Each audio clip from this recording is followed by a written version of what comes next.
లేకపోతే మన అభిప్రాయాన్ని కూడా ఓటు రూపంలో తెలియజేయవచ్చు. నోటాకు ఓటు వేయడం ద్వారా బరిలో ఉన్న అభ్యర్థులు ఎవరికి ఓటు వేయడం లేదనే సంకేతాన్ని పంపొచ్చు. ఇందుకోసమే కేంద్ర ఎన్నికల సంఘం 2014లో నోటాను ప్రవేశపెట్టింది. ఓటింగ్ యంత్రంపై అభ్యర్థులు, వారి పేర్లు, గుర్తులతో పాటు వరుస సంఖ్యలో చివర్లో నోటా పేరిట ఓ గుర్తుంటుంది. దానిని నొక్కడం ద్వారా నోటాకు ఓటు వేయొచ్చు.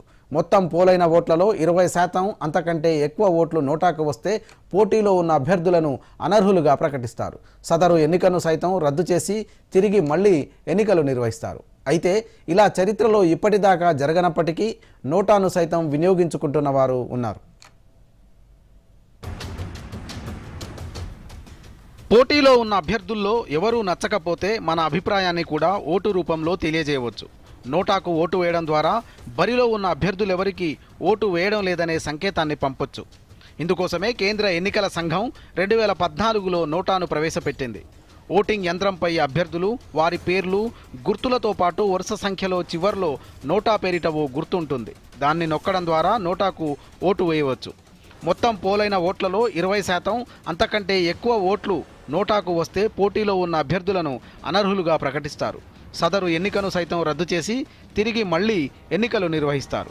అయితే ఇలా చరిత్రలో ఇప్పటిదాకా జరగనప్పటికీ నోటాను సైతం వినియోగించుకుంటున్న వారు ఉన్నారు. 2019 ఎన్నికల్లో 52 లోక్సభ స్థానాల్లో ఇండిపెండెంట్ల కంటే నోటాకే ఎక్కువ ఓట్లు వచ్చాయి. 1.04% మంది నోటాను ఎంచుకున్నారు. తెలంగాణలో 2019 పార్లమెంట్ ఎన్నికల్లో మొత్తం 62.77% ఓటింగ్ నమోదవగా 1.03% మంది నోటాకు మొగ్గు చూపారు.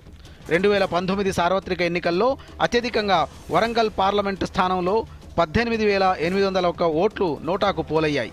ఇక మల్కాజ్గిరి పార్లమెంటు నియోజకవర్గంలో నోటాకు 17,895 ఓట్లు పడ్డాయి.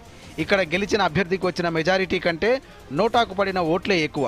ఇక ఖమ్మంలో 15,832 ఓట్లు, మెదక్లో 15,390 ఓట్లు, చేవెళ్లలో నోటాకు 14,317 ఓట్లు పడ్డాయి. ఆదిలాబాద్లో నోటాకు 13,036 ఓట్లు పోలయ్యాయి. ఇలా అనేక చోట్ల నోటాకు ఓటు శాతం పెరుగుతూ వస్తోంది. మన రాష్ట్రంలోనే కాదు, ఆంధ్రప్రదేశ్లోని అరకు పార్లమెంటు నియోజకవర్గంలో నోటా 3వ స్థానంలో నిలిచింది. 47,977 ఓట్లు నోటాకు పోలయ్యాయి. పోలైన మొత్తం ఓట్లలో 4.45% ఓట్లు నోటాకే పడ్డాయి. ఈ ప్రాంతంలో నోటా తర్వాత 4వ స్థానంలో జనసేన, 5వ స్థానంలో బీజేపీ నిలిచాయి. ఇక బీహార్, అసోంలో 2.8% మంది నోటాకు ఓటేశారు. ప్రాంతీయ సమీకరణలు, అభ్యర్థుల ఎంపిక వంటి విషయాల్లో ప్రజలు అసంతృప్తిగా ఉన్నట్లు ఈ ట్రెండ్ చెబుతోంది. 2019 ఎన్నికల్లో యూపీలోని మీరట్, మచిలీషహర్, శ్రావస్తి పార్లమెంటు నియోజకవర్గాల్లో సైతం గెలిచిన అభ్యర్థికి వచ్చిన మెజారిటీ కంటే నోటా ఓట్లే ఎక్కువగా ఉండడం విశేషం. నోటాకు ఎక్కువ ఓట్లు వచ్చినప్పటికీ అవి చెల్లుబాటు కావు. కాబట్టి ఈసీ వాటిని లెక్కించదు. నోటా ఓట్లను పరిగణలోకి తీసుకోరు. కాకపోతే మంచి అభ్యర్థులను నిలబెట్టేలా రాజకీయ పార్టీలపై ఒత్తిడి తీసుకురావడమే నోటా ప్రధాన ఉద్దేశం. Bureau report, Doordarshan.